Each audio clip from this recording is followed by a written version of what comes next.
আজ আমি করব চিংড়ি মাছ দিয়ে মোচার ঘন্ট। মোচাটা সিদ্ধ করে নিলাম, আলু নিলাম, এখানে জিরা, ধনের গুঁড়ো, জিরে বাটা, ধনের গুঁড়ো আর লঙ্কা বাটা নিলাম, আর এটা চিংড়ি মাছ নিলাম। এবার আমি কড়াইতে তেল দিলাম, এবার আমি একটু জিরে ফোড়ন দিলাম,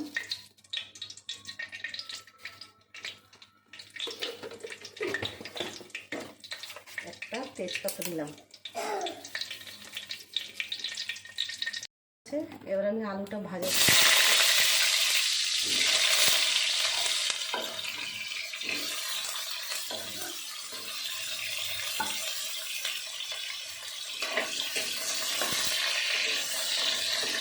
আলুটা দেখুন লাল হয়েছে। এবার আমি চিংড়ি মাছটা দিয়ে দিলাম। চিংড়ি মাছটা লাল হবে, তারপরে এই মোচাটা দেবো। বন্ধুরা, আমার চিংড়ি মাছটাও লাল হয়ে গেছে, আলুটাও লাল করে ভাজা হয়েছে। এবার আমি মোচাটা দিলাম।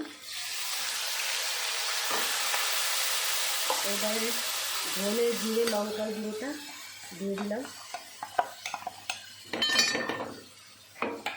পরিমাণ মতন হলুদ দেবো।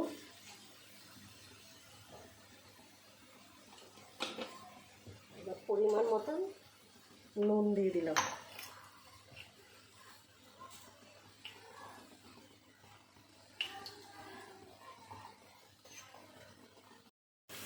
এরকম এবার নেড়ে ছেড়ে এবার ঢাকা দিয়ে দেবো। আমার রান্নাটা হয়ে গেছে, দেখুন মোচার ঘন্ট। এবার আমি গরম মশলা ছড়িয়ে দিলাম।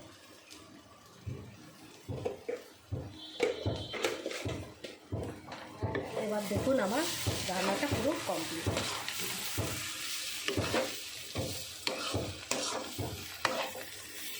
আমার ভিডিওটা দেখে যারা যারা সাবস্ক্রাইব করছেন না, তারা প্লিজ তাড়াতাড়ি করে দিন, লাইক শেয়ার করবেন।